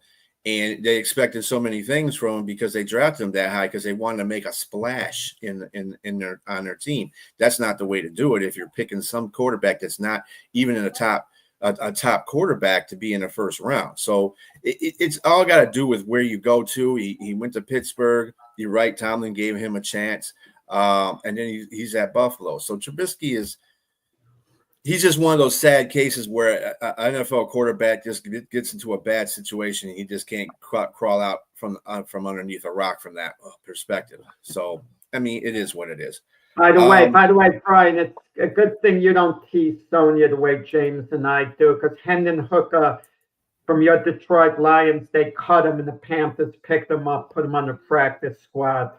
Mm-hmm. Boy, he told her good luck with that. I told her good luck with that. Yeah, good luck with that. Have good luck with that.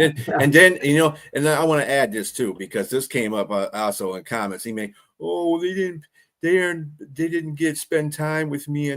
Dude, we wasted a number 3 pick on you after you had an ACL injury and to get you on a team. That's your fault, not coaches' fault. Okay, we try to get you. You were supposed to be the second. You were supposed to be number 2 quarterback all while Goff was here, and then maybe take the number 1 spot. No, you did not do anything to prove that you're that worthy of a quarterback. So I'm sorry, dude. Stop crying about it. Take your lumps, go to the practice squad of Carolina, and revive your career. If you think that you were badly done by Detroit, then do something about it. But that's not that's not correct at all. So I'm surprised he said that. I didn't even hear that. But if he did, that's unfortunate because, yeah, you don't blame anybody else. You're a grown man. Take your responsibility. Even if something wasn't right behind the scenes, you don't bring nothing out like that. Just come in and say, I'm going to come here. Yeah, because he was a quarterback in college for a long time. And so, yeah, if you feel like you're going to move on to the next level, go ahead and just do that and try to beat out the quarterback there.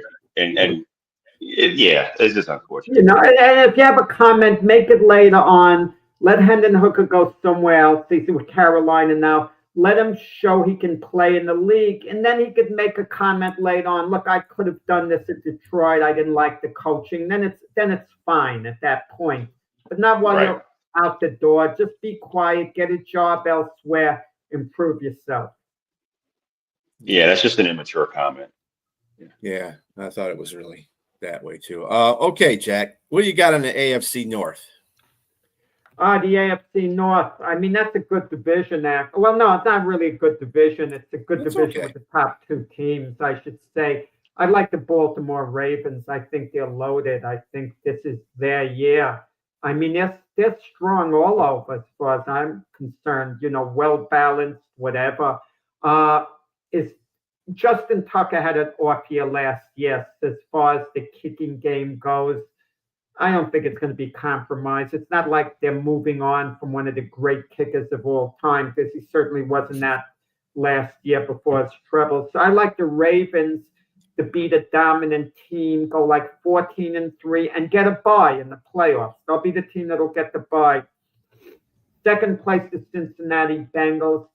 They've started seasons notoriously bad, terribly. Why should this year be any different? I don't know. I mean, maybe they'll play better in the beginning of the year. They won't. But they have issues. I mean, they're so concerned with their big name signings and all, with Jamar Chase, T. Higgins at the receiver, and they signed Trey Hendrickson for this year. Bengals should be okay. They'll be about 10-7, thereabouts. In third place, I'm going to tell you a surprise here. I'm going to go with the Cleveland Browns. And they're not going to be that good. They're going to be about 6-11. It's easy to forget Cleveland was a playoff team a year ago.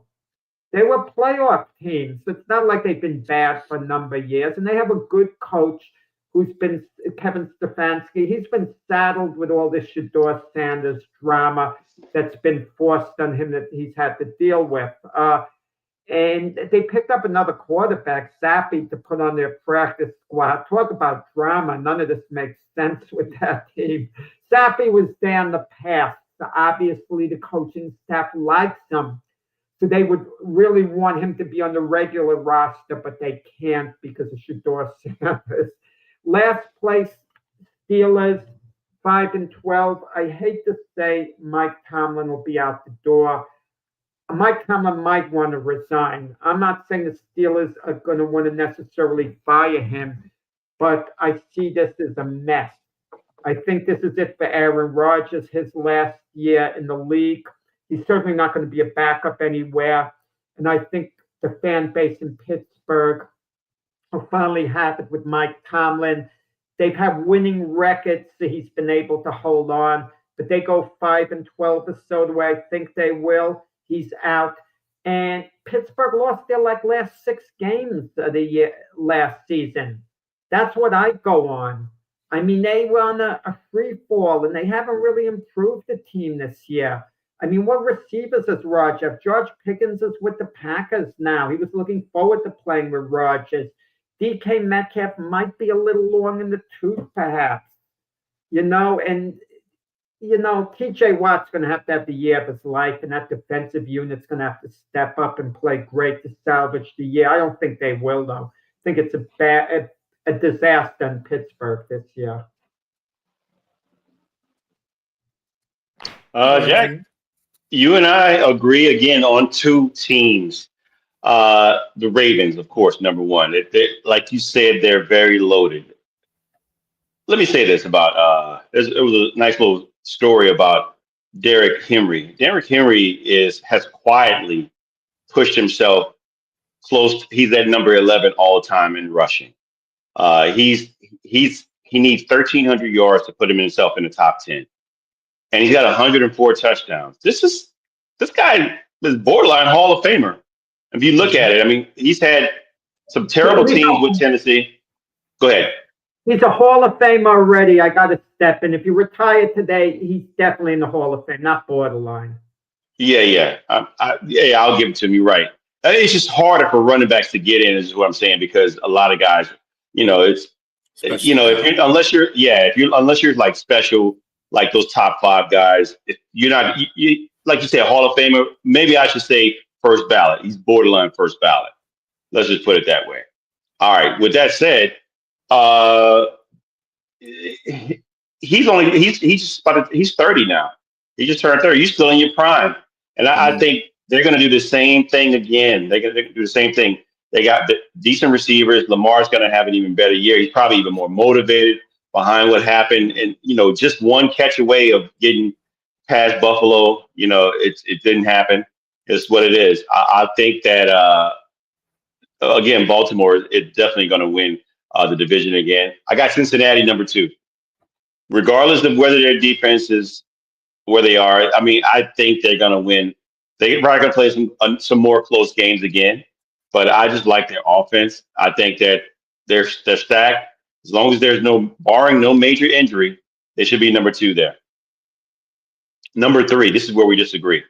I have Pittsburgh at number 3. I know that DK Metcalf is probably a one-trick pony. I think Seattle dumped him off. I mean, a lot of them traded him because obviously they knew what they had in him. And I think Aaron Rodgers there is going to be more of a circus show again at this point in his career. And I think I don't know if there's any merit to this or any truth or not, but I think he was trying to recruit Odell Beckham. Boy, this be even more. If he gets there, that'd be even more of a circus if he came there.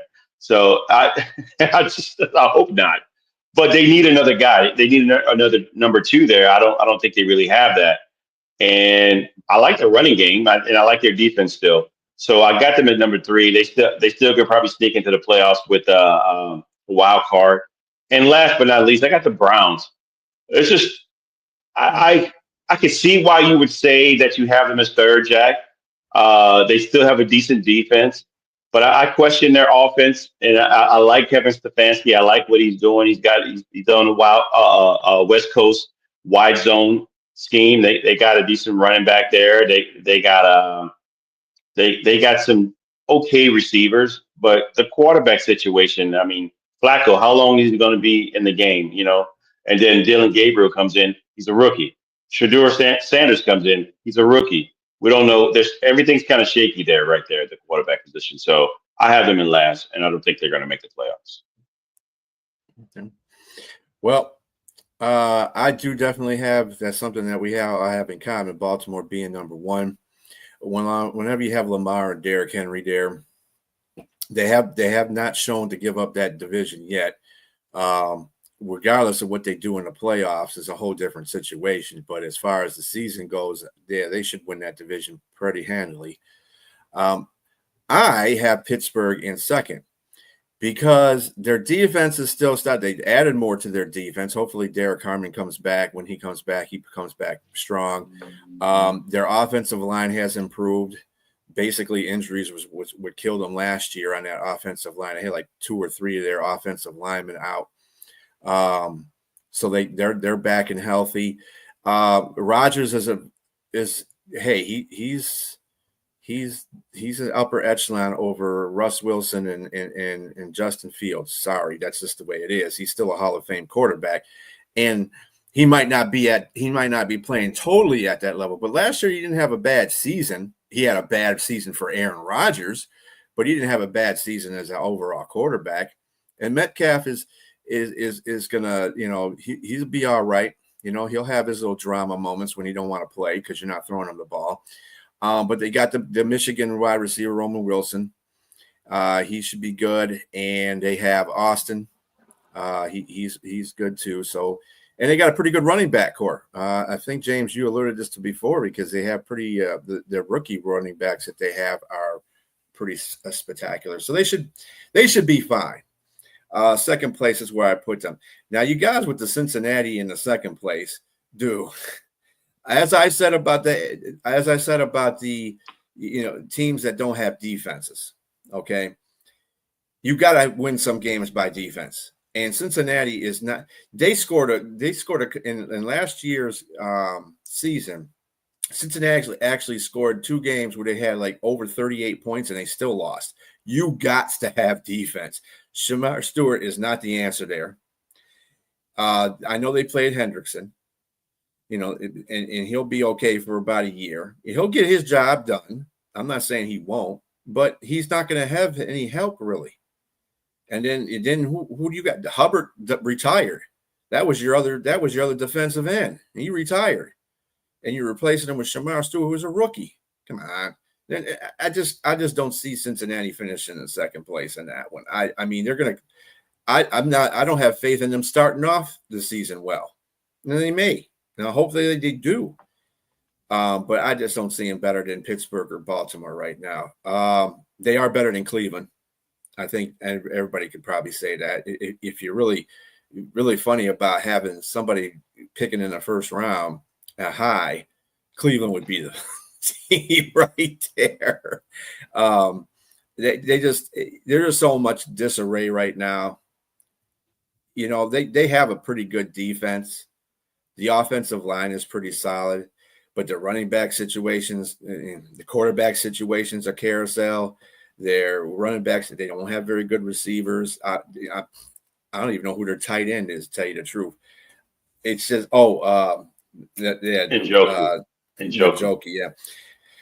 So, and he has sputtered seasons. Sometimes he plays real well, and sometimes he's not there. So, I mean, yeah, Baltimore is the upper echelon of this division, and Cleveland is the bottom dweller. So that's what I'm going with.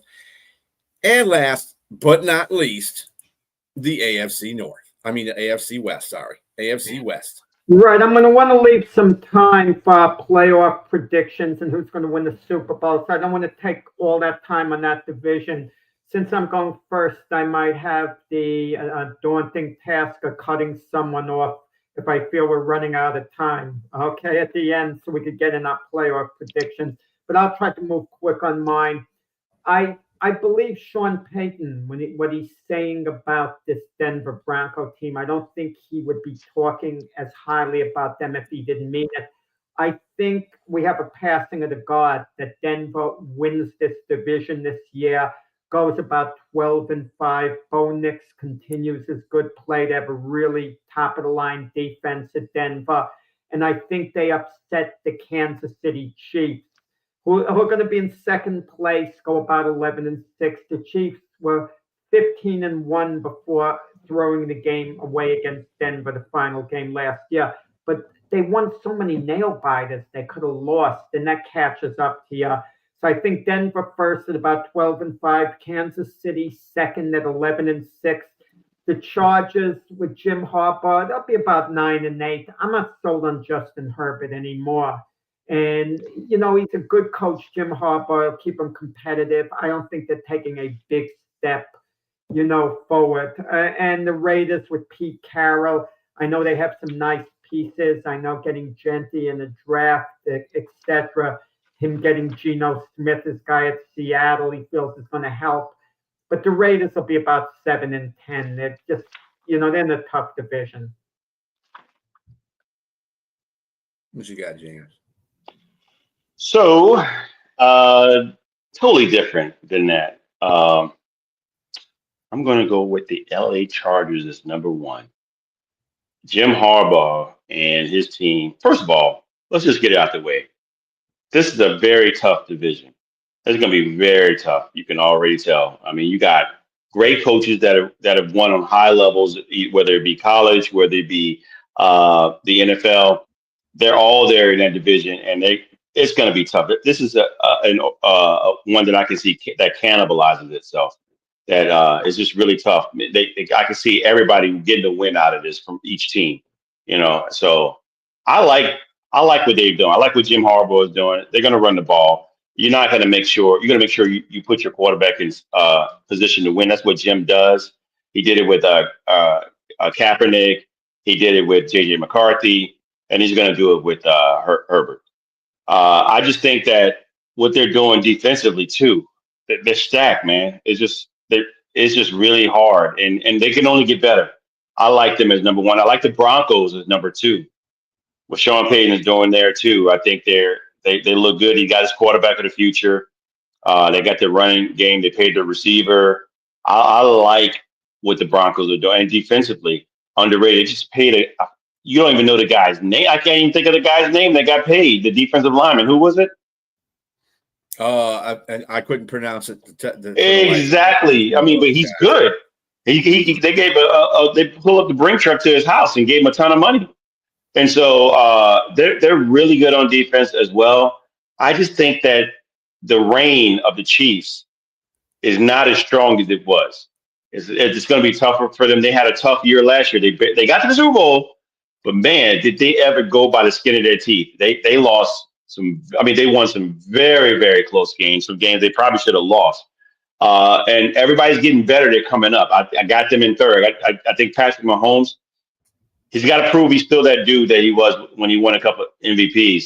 And he won one, I think. He won one MVP. And I think that he has an opportunity to do it, but he's got to prove it. And so with that said, I'm going to put them as third. And I think 3 or 4 of these teams can make the playoffs here. I think the Raiders, although I'm putting them last, they've improved. I think Genty's going to help them as well. Geno Smith is going to help them. They got Myers, although he's talking about he wants to be traded. But they got and Amari Cooper's coming back there. Although I'm not, sold that he's not the same Amari Cooper that they drafted. So they're going to be better. I like their moves on defense. I think they'll be a little bit better, but maybe there'll be like a 9-8 team. And so those are my predictions there for those 4. Well, I'm going to go totally opposite everybody here. I think Kansas City, this is going to be like the second best division in football right here. This is the second best division.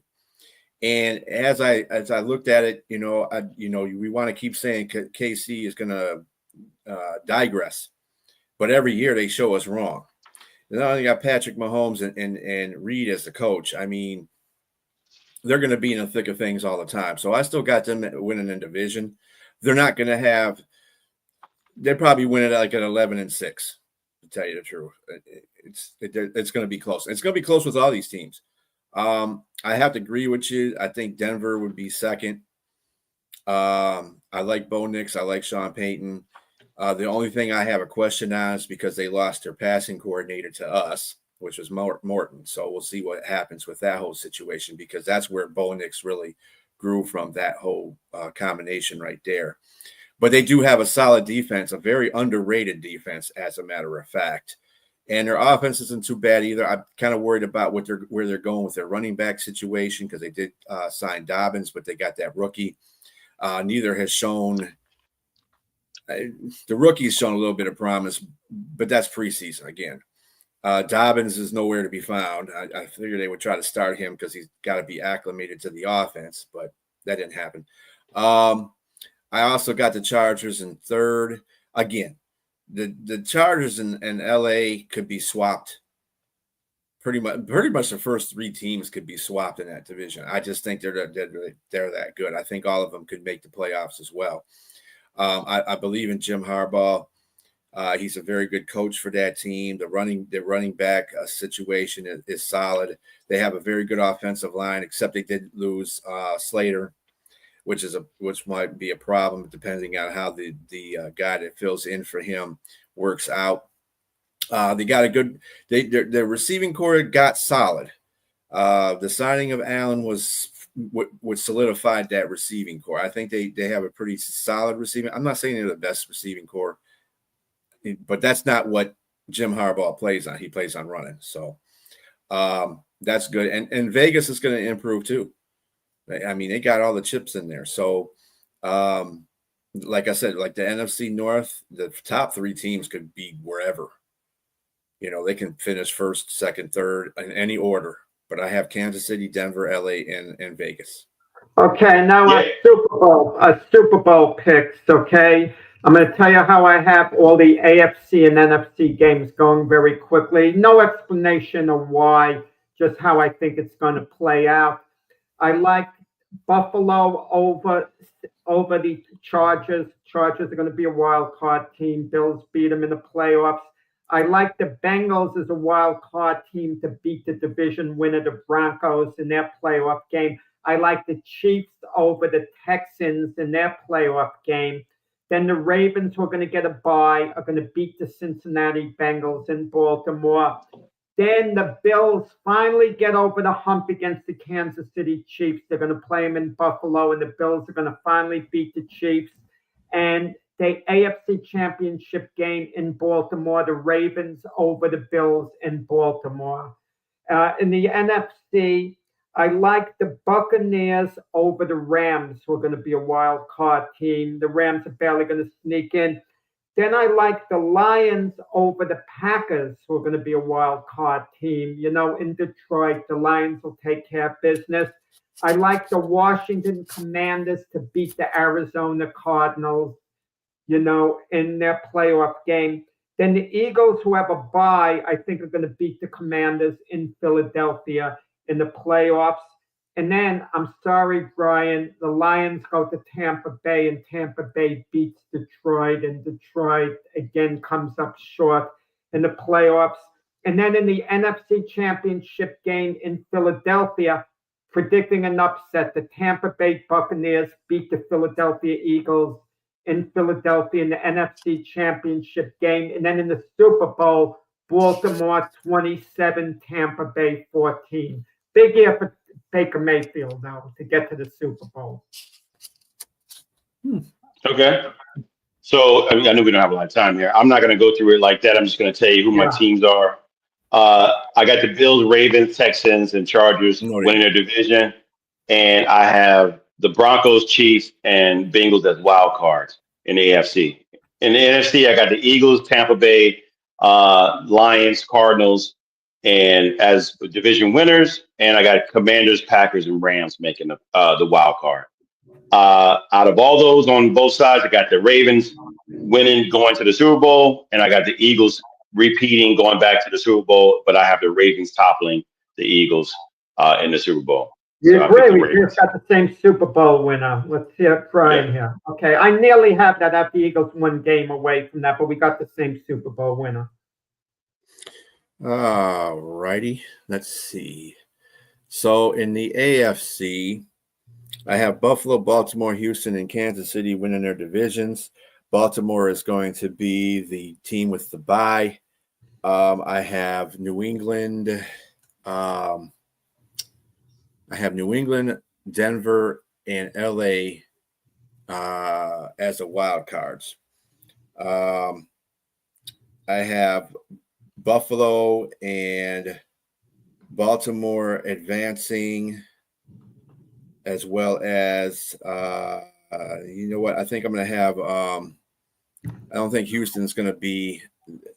I'm going to have LA going ahead of Houston. And then Kansas City is going to be Kansas City.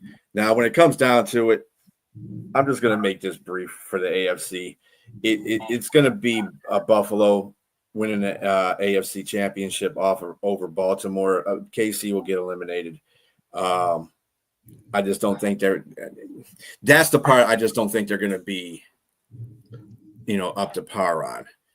Super Bowl, Brian. Who's playing in the NFC? Who's playing the Bills in the Super Bowl? The NFC. I'm gonna have Philadelphia, of course, top.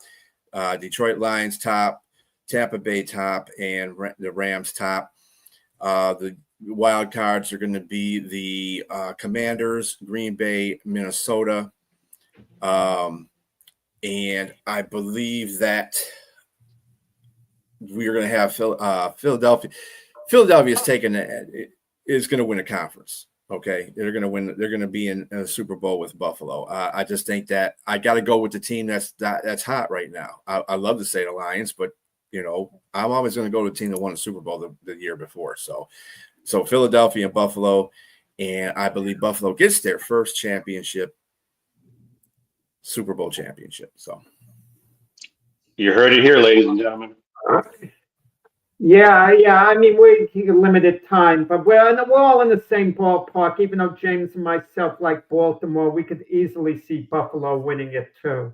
It's Exactly. a coin flip nearly, but we like Baltimore, but you like Buffalo. Interesting.